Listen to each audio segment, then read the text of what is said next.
Bonjour, alors dans cette vidéo, je vais traiter un sujet que m'a proposé un des abonnés à la lettre PE, qui est un sujet à mon avis très intéressant, qui est celui de l'impact des taux zéro ou des taux négatifs sur les marchés actions en général.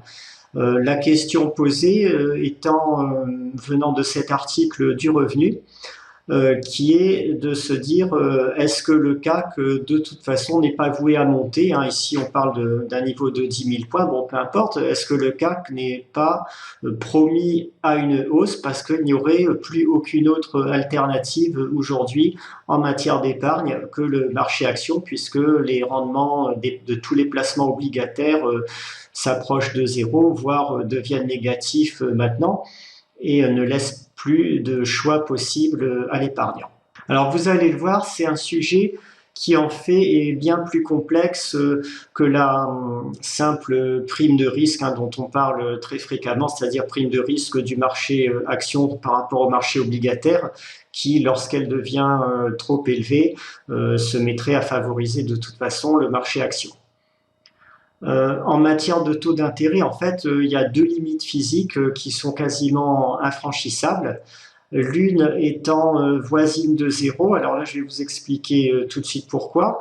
On ne peut pas descendre durablement et beaucoup en dessous de ce seuil de 0% de taux d'intérêt en matière de taux obligataires, de taux sur les prêts. Alors techniquement, il n'y a effectivement rien qui empêche une banque centrale de proposer des taux d'intérêt négatifs sur ses réserves, c'est-à-dire de faire payer les banques qui placent leur cash en excès, leurs réserves dans les banques centrales, de leur faire payer un taux d'intérêt. Elles peuvent très bien décider de taux à moins 2, moins 3%, moins 5%, c'est d'ailleurs ce que certains économistes proposent. Bon, le seul souci avec ça, c'est que dès que vous passez significativement en dessous de la barre du zéro sur les taux d'intérêt des banques centrales, vous détruisez tout simplement l'ensemble du système bancaire et financier. Ici, vous avez un graphique sur les taux de marge des banques européennes depuis 2003. Donc, vous voyez que ces taux de marge ont tendance à baisser structurellement. Les banques arrivent jusqu'ici à compenser cela de diverses façons. Ça peut être par exemple en allant chercher des prêts à des opérateurs qui présentent un niveau de risque plus élevé, donc ça n'est pas non plus forcément une bonne solution pour le long terme puisqu'on est en danger à ce moment-là la solidité de la banque. Et si les taux d'intérêt deviennent trop fortement en dessous du zéro, là on va toucher vraiment la limite en termes de taux de marge et les banques vont être obligées de répercuter sur les clients les taux négatifs. Donc si on commence à vous dire sur votre compte en banque que vous allez toucher un taux négatif de 2% par an par exemple, c'est-à-dire qu'on va vous prélever 2% par an sur tous vos dépôts bancaires, vous risquez tout simplement de retirer votre argent des banques, soit pour mettre du cash sous votre lit, soit pour acheter de l'or, soit tout simplement pour dépenser cet argent, bon peu importe. En tout cas, les banques elles n'auront plus à ce moment-là de réserve de cash disponible et évidemment elles ne pourront plus prêter non plus grand-chose et le système financier, le système bancaire s'écroulera assez vite et l'ensemble de l'économie avec. En fait, la limite, elle a déjà été touchée. La Banque centrale européenne vient de l'avouer implicitement, puisque lors de sa dernière décision de baisse des taux d'intérêt, donc elle a baissé ses taux à moins 0,5%, mais en même temps, donc elle a introduit une mesure qui est d'exempter une grosse partie des réserves que les banques commerciales vont déposer chez elles de ce taux négatif. Donc, si elle exempte les banques de ce taux négatif, c'est qu'elle reconnaît que ça n'est plus tenable et qu'en pratique, le taux moyen que les banques vont payer à la Banque centrale européenne, il va finalement être nettement soulagé par cette mesure. Du coup, la dernière mesure de baisse des taux de la Banque centrale européenne n'est absolument pas en réalité une baisse des taux. Elle vient juste de reconnaître qu'elle ne peut pas, pour le moment, aller plus loin dans le contexte actuel.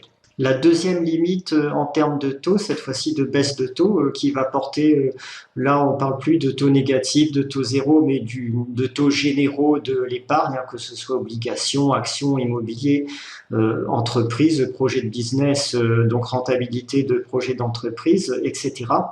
Ben, cette limite est tout simplement liée à la durée de l'espérance de vie humaine qui commence à plafonner depuis quelque temps dans les pays industrialisés, dans les pays développés, et qui de toute façon, on a une barrière biologique qui fait que pour l'instant, on n'est pas près de la voir augmenter fortement dans les prochaines décennies.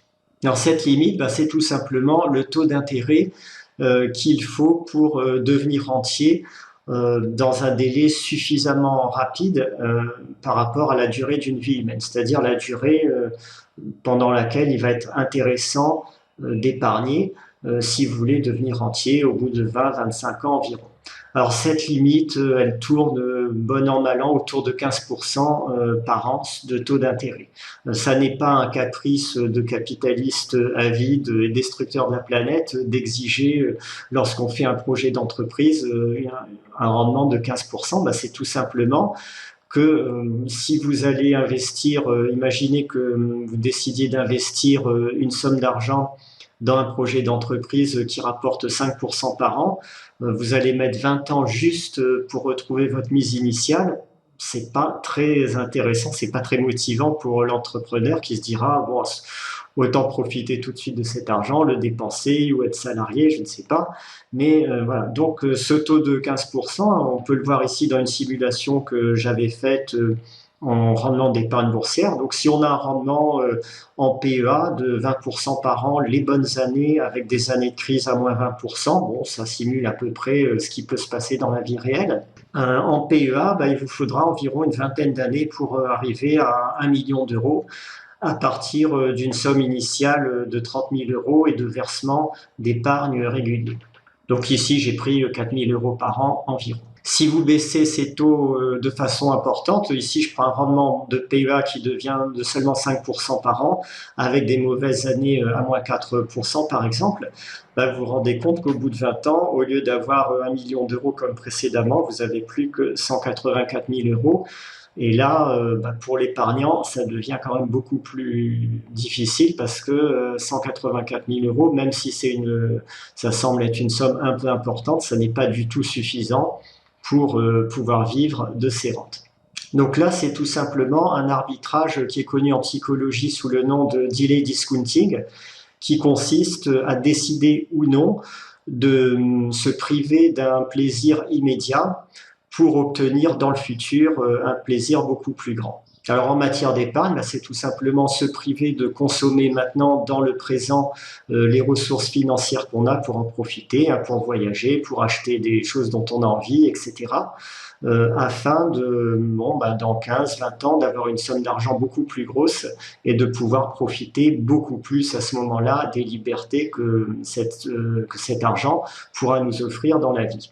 Alors l'arbitrage en faveur du futur, de long terme, c'est-à-dire épargner maintenant, se priver modérément maintenant pour devenir rentier dans 20-25 ans, c'est un arbitrage qui est séduisant, qui peut tout à fait être justifié si on a un taux d'intérêt important. Maintenant, si vous avez ce genre de taux d'intérêt à 5% par exemple, et que vous vous dites, bon ben voilà, il va falloir que j'épargne vraiment, que je me sacrifie pendant 40 ans sérieusement pour éventuellement profiter un petit peu de mes rentes les 20 dernières années de ma vie, là, ça devient l'arbitrage devient beaucoup moins intéressant et on peut se dire, au contraire, non, finalement, c'est bien plus intelligent comme choix de décider de profiter, de ne pas épargner, de profiter de son argent, de l'argent qu'on gagne pendant 40 ans de vie active, quitte à vivre à ce moment-là une retraite plus difficile pendant 20 ans.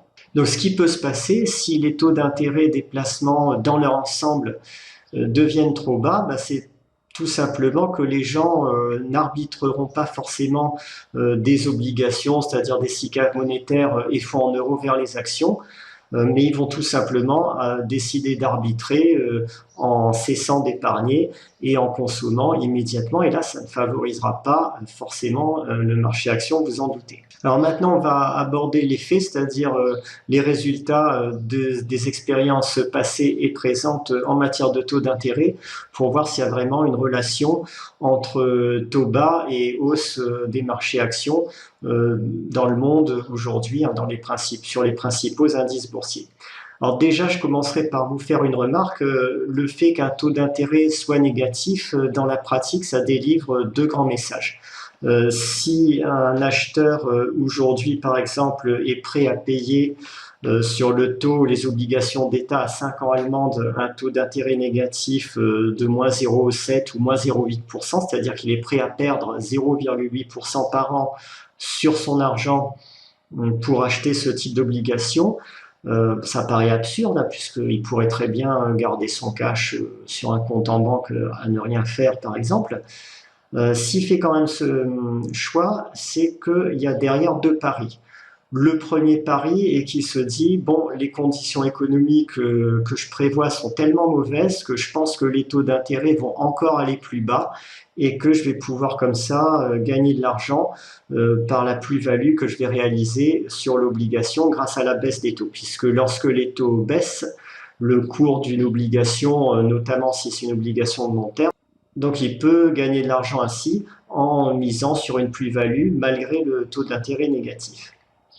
Deuxième option, deuxième message qu'il peut délivrer, c'est de se dire, ben voilà, les conditions économiques sont tellement mauvaises et j'ai tellement peur que je préfère perdre 1% par an plutôt que de laisser mon argent sur des banques qui risquent de faire faillite vu ce que j'attends dans les années qui viennent. Bon, dans les deux cas, vous conviendrez avec moi que ça n'est pas des anticipations franchement positives sur l'économie dans les années qui viennent.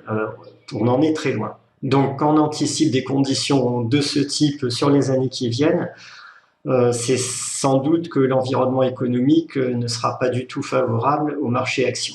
Alors maintenant, dans les faits, les relations entre taux bas, voire taux négatif et hausse de marché actions. Alors on a un exemple de très long terme qui est celui du Japon. Vous pouvez voir ici ce qui s'est passé. Donc on a eu un très gros mouvement de baisse des taux au Japon au début des années 90. On est passé de taux d'intérêt à 8% ici en 1990 jusqu'à en 2003 arriver à un taux d'intérêt, hein, donc là on est sur l'emprunt à 10 ans, un taux d'intérêt à 0,5%. Donc baisse considérable des taux, ça aurait dû évidemment favoriser fortement le marché action puisque les investisseurs touchaient de moins en moins d'intérêt sur leurs obligations. Et pendant ce temps-là, vous voyez que le Nikkei, on est passé de 38 000 points à 8 000 points ici en 2003. Donc c'est tout le contraire qui s'est produit en réalité, hein. La baisse des taux a été complètement corrélée à la baisse du marché action. Bon, depuis 2013, par contre, on a une relation inverse qui se produit. On a une petite baisse des taux. On est passé de 0,6% aujourd'hui à des taux un petit peu négatifs, moins 0,15%, moins 0,16% en ce moment. Et là, le Nikkei a pas mal rebondi. On est passé de niveau de cours de 8-10 000 points à plus de 20 000 aujourd'hui, donc un doublement de l'indice Nikkei. Bon, première chose qu'on peut voir, c'est qu'il n'y a pas de relation univoque entre les deux, hein. Parfois, on a une corrélation positive, parfois une corrélation négative. Le gros de la hausse du marché action japonais, quand même, depuis quelques années, on peut dire qu'il est en partie lié à la décision de la Banque centrale japonaise d'acheter directement des paniers d'actions d'indice Nikkei. C'est quand même un gros facteur de soutien, donc un petit peu artificiel de ce qui se passe en ce moment sur l'indice Nikkei japonais. Deuxième remarque importante, c'est que la corrélation, elle ne se fait pas dans le sens auquel croient beaucoup d'économistes, c'est-à-dire que ce serait la baisse des taux qui déclenche des conséquences sur le marché action. Si vous regardez, le pic du marché action japonais, il a eu lieu ici, fin d'année 89, hein, donc on était en novembre, décembre 89. Le pic sur les taux, il a eu lieu 10 mois plus tard. Donc il y a ce qui s'est passé, d'abord l'indice Nikkei s'est crashé. On a eu la crise, l'implosion de la bulle immobilière japonaise notamment, et ça a entraîné tout le reste de l'économie avec.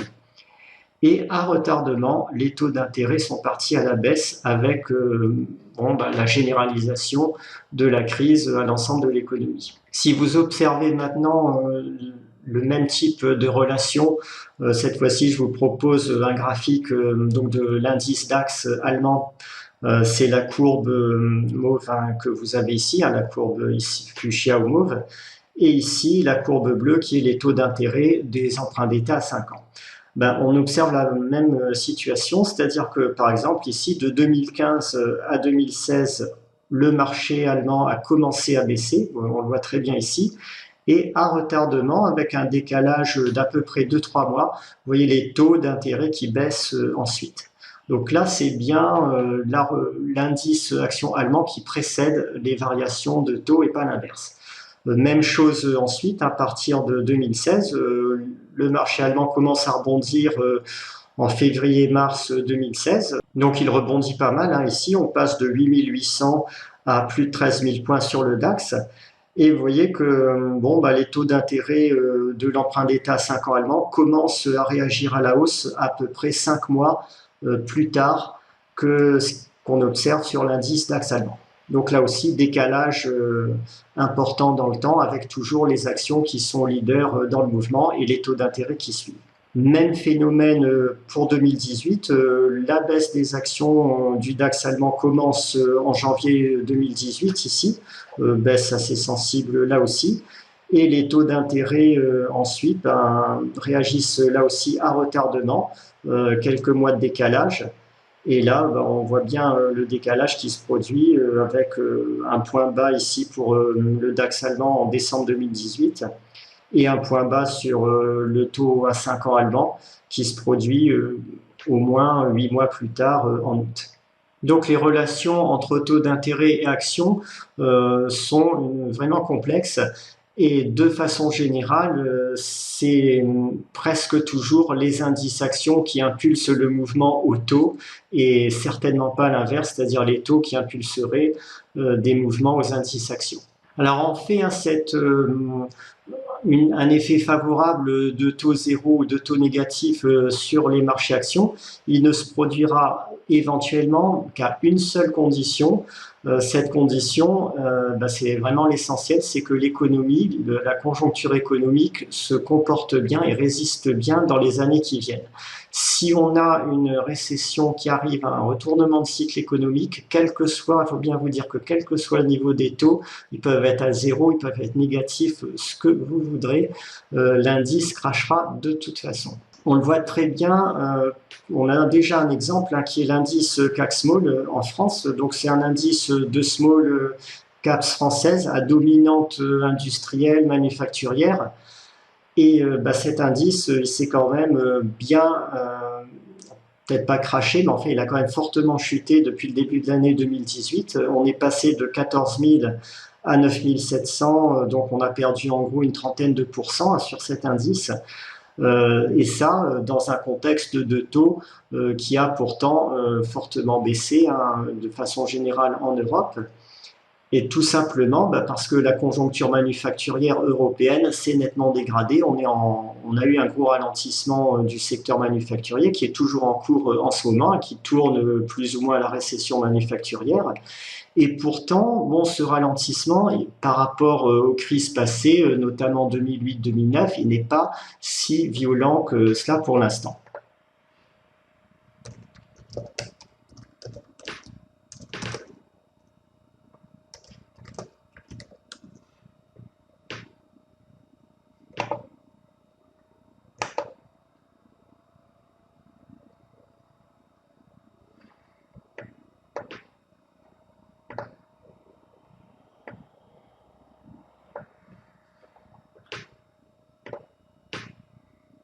Vous avez ici le graphique du PMI manufacturier européen.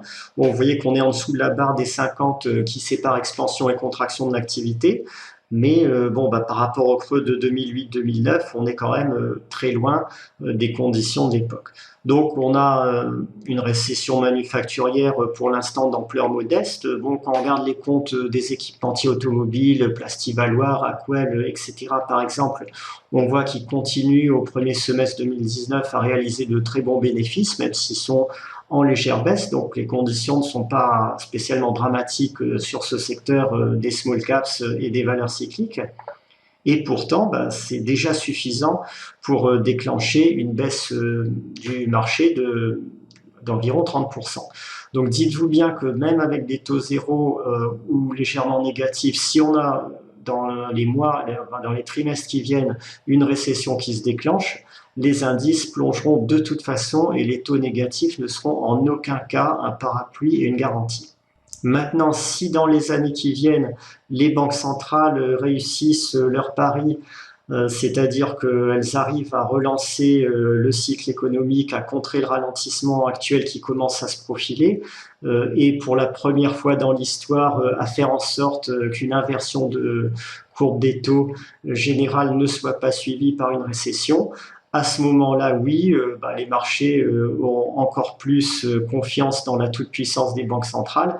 Et effectivement, on pourra aller à 10 000 points sur le CAC et avoir des rebonds encore plus brillants sur le secteur manufacturier, les valeurs cycliques dont je parlais précédemment, qui ont été pas mal massacrées ces derniers temps. Donc on va avoir la réponse à la question très vite, dans les prochains mois sans doute. Pour l'instant, vous en doutez, ce n'est pas ce scénario optimiste que je privilégie.